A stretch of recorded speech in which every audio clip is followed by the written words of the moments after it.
मैं डॉक्टर हेमलता शर्मा, सहायक आचार्य संस्कृत, राजकीय स्नातकोत्तर महाविद्यालय बयाना।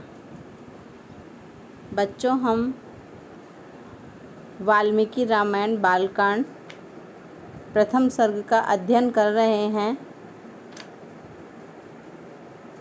हमने 45 श्लोकों तक अध्ययन कर लिया है प्रथम सर्ग का, जिसमें राम, लक्ष्मण और सीता सहित दंडकारण्य वन में निवास कर रहे हैं और वहाँ राक्षस आदि का वध कर रहे हैं। उसी प्रसंग में आज हम 46 श्लोक से 50 श्लोक तक का अध्ययन करेंगे। इन श्लोकों में रावण की बहन शूर्पणखा के विरूप बनाने का तथा खरदूषण आदि अनेक राक्षसों के वध और राक्षसों के वध, अपने बंधुओं के वध के विषय में रावण के द्वारा सुने जाने पर मारीच नामक राक्षस से सहायता मांगने का वर्णन है। यहाँ 46वें श्लोक में कहा है, तेन तत्रैव वसता जन स्थान निवासिनी विरूपिता शूर्पणखा राक्षसी काम रूपिणी। अर्थात तत्रैव वहीं से तात्पर्य दंडकारण्य वन में पंचवटी जो स्थान है वहाँ वसता निवास कर रहे हैं। कौन? राम, उनकी पत्नी सीता और लक्ष्मण। जन स्थान निवासिनी, वहीं जन स्थान की निवासी, सामान्य या साधारण जनों के द्वारा जन स्थान में रहने वाली ऐसी और काम रूपिणी तथा इच्छानुसार रूप धारण करने वाली राक्षसी शूर्पणखा विरूपिता, शूर्पणखा को विरूपित किया, तेन उसके द्वारा। अर्थात यहाँ बताया गया है कि दंडकारण्य में ही एक पंचवटी नाम का स्थान विशेष है। वहाँ पर लक्ष्मण ने शूर्पणखा, जो कि रावण की बहन थी, उसको विरूपित किया, अर्थात कुरूप बनाया, यानी उसके नाक काट लिया। वह जो शूर्पणखा है वह उसी जन स्थान अर्थात पंचवटी में ही रहती थी, जो इच्छा के अनुसार अनेक रूपों को धारण करने में समर्थ थी, राक्षस वंश में उत्पन्न थी, साथ ही उसकी जो प्रवृत्तियाँ थी वह भी राक्षस प्रवृत्ति वाली थी। ऐसे उस काम रूपनी शूर्पणखा को लक्ष्मण के द्वारा विरूपित किया गया, जिसका वर्णन यहाँ नारद जी ने किया और वाल्मीकि जी को बताया। प्रस्तुत पद्य में वस्ता शब्द है जो वस धातु से क्षत्रिय प्रत्यय के योग से वसन या वसत शब्द की बना और वसत तृतीय विभक्ति एक वचन में वस्ता रूप सिद्ध हुआ। विरूपिता वी उपसर्ग पूर्वक रूप धातु से इडागम होकर कत प्रत्यय से स्त्रीलिंग विवक्षा में टाप प्रत्यय का योग होने पर विरूपिता शब्द निष्पन्न हुआ।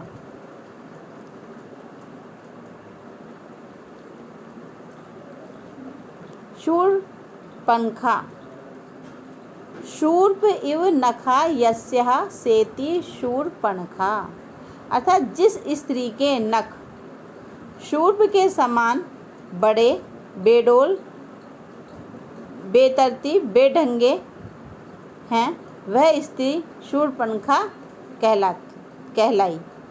यह रावण की छोटी बहन है। इसने कामना के वशीभूत होकर लक्ष्मण के साथ बदतमीजी करने का प्रयास किया था। लक्ष्मण के बहुत समझाने बुझाने पर भी जब यह नहीं मानी तो विवश होकर लक्ष्मण ने इसे विरूपित बना दिया ताकि यह किसी अन्य पुरुष को अपनी काम वासना का शिकार न बना सके। कामेन रूपम अस्ति यस्याः सेति काम रूपिणी, अर्थात अपनी काम वासना को शांत करने के लिए ही जो सुंदर रूप को धारण करती है वह काम रूपिणी कही जाती है।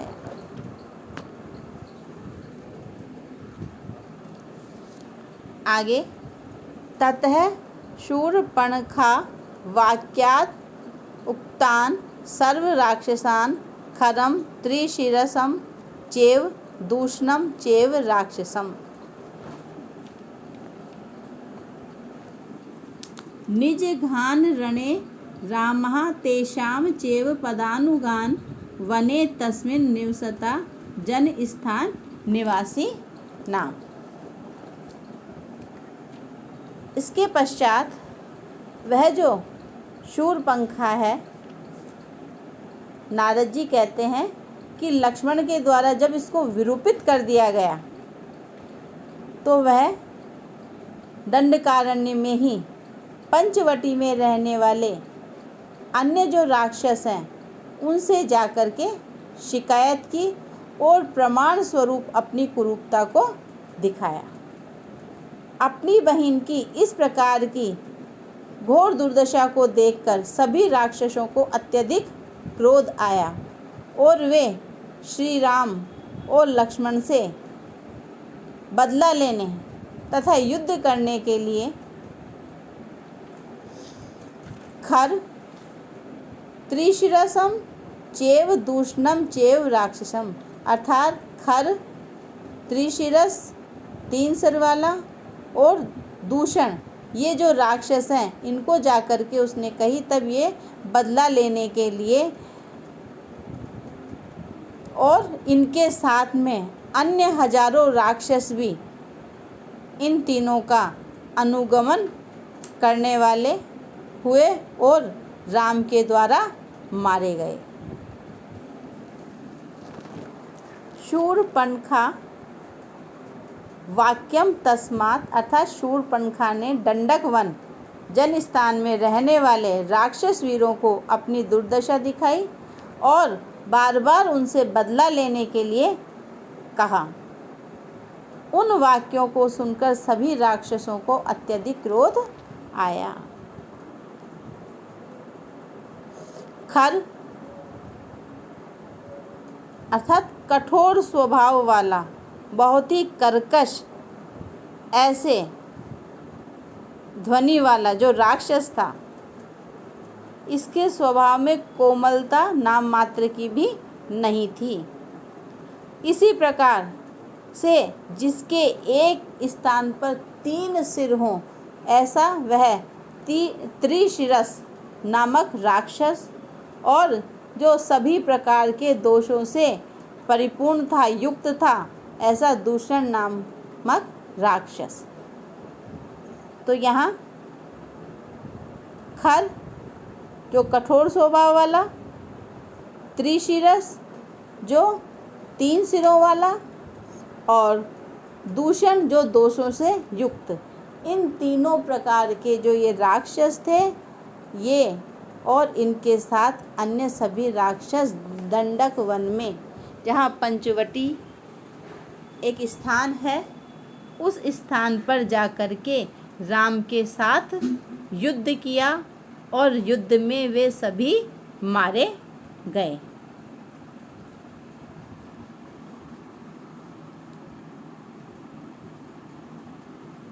रक्षसाम निहंतान्य आसन सहस्त्राणि चतुर्दश ततो ज्ञातिवधम श्रुत्वा रावणः क्रोधमूर्छितः।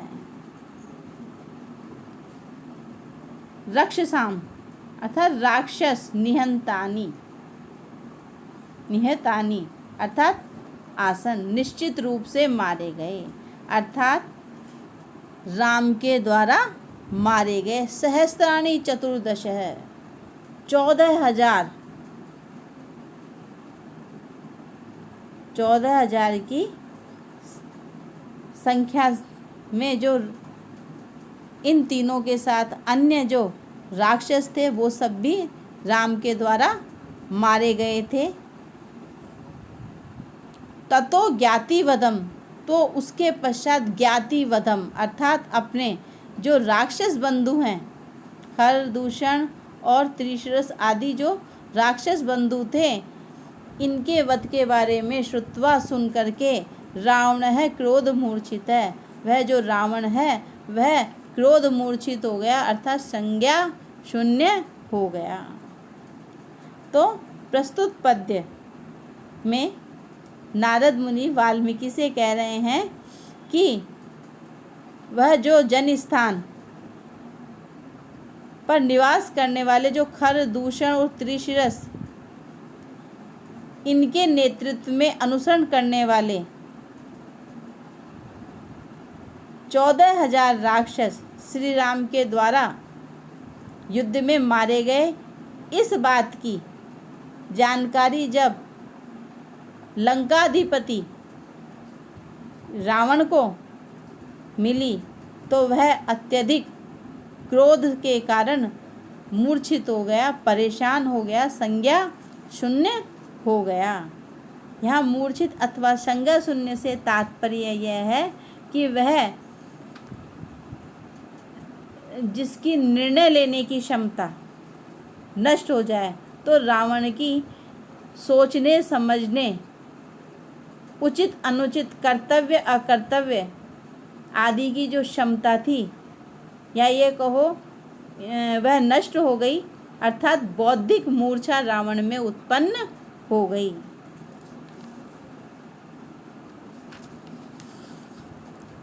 यहाँ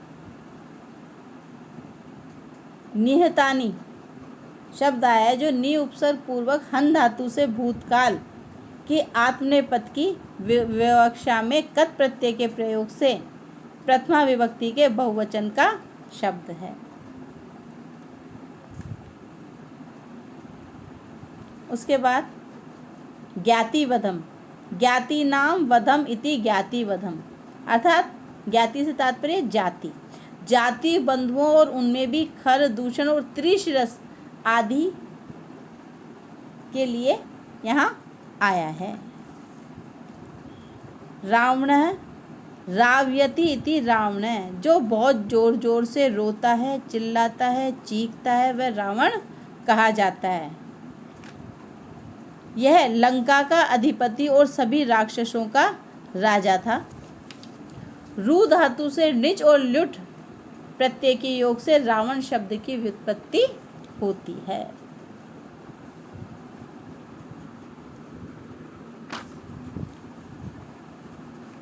आगे 50वें श्लोक में सायं वर्यामास मारीचम नाम राक्षसम वार्यमाण है सुबहुशो मारीचेन स रावण है। ये कह रहे हैं कि जो क्रोध के कारण संज्ञा शून्य हो जाने से रावण की जो सोचने विचारने की, उचित अनुचित की, निर्णय लेने की जो क्षमता थी, बौद्धिक क्षमता थी, वह नष्ट हो गई। तब उसने श्री राम और लक्ष्मण से बदला लेने का विचार किया और वह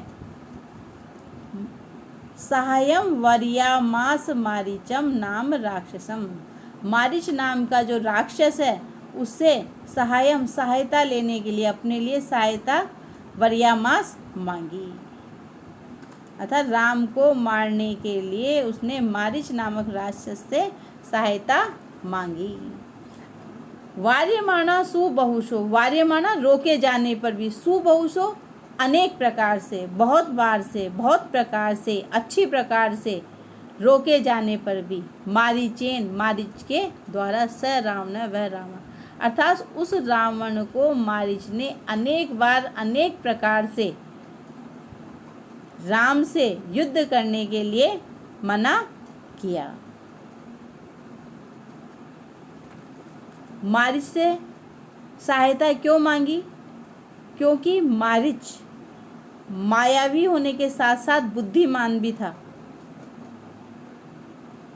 इसलिए उसने सोचा कि मारीच मुझे राम से किस प्रकार युद्ध किया जाए, उससे विजय कैसे प्राप्त की जाए, यह बताएगा। किंतु जो मारीच है वह बुद्धिमान था, इसलिए वह जानता था, राम और लक्ष्मण की वास्तविकता से अच्छी प्रकार से परिचित था। इसलिए वह बार बार रावण को उनसे युद्ध करने के लिए रोक रहा था, लेकिन रावण नहीं माना। यहाँ वर्यामास शब्द आया है जिसमें व्रीवर्णे धातु जो कि मांगने के अर्थ में है। यहाँ लिट लकार की विवक्षा में प्रथम पुरुष एक वचन में वर्यामास क्रियापद की सिद्धि होती है। सहायतायाः भावम इति, अर्थात सहायता करने या प्राप्त करने की भावना अपने मन में रखकर के मांगना। वार्यमाण व्री धातु से मुगागम होकर शानच प्रत्यय के योग में पुल्लिंग विवक्षा में प्रथमा विभक्ति एक वचन में वार्यमाण है पद की सिद्धि होती है। सुबहुशः, सु उपसर्ग पूर्वक बहु शब्द से शश प्रत्यय का योग होने पर और शश में से अंतिम दंत्य सकार के स्थान पर रुत्व विसर्ग करने पर सुबहुशः पद की सिद्धि होती है, जिसका अर्थ बहुत अच्छी तरह से और अनेक प्रकार से, बहुत प्रकार से। आज इतना ही, धन्यवाद।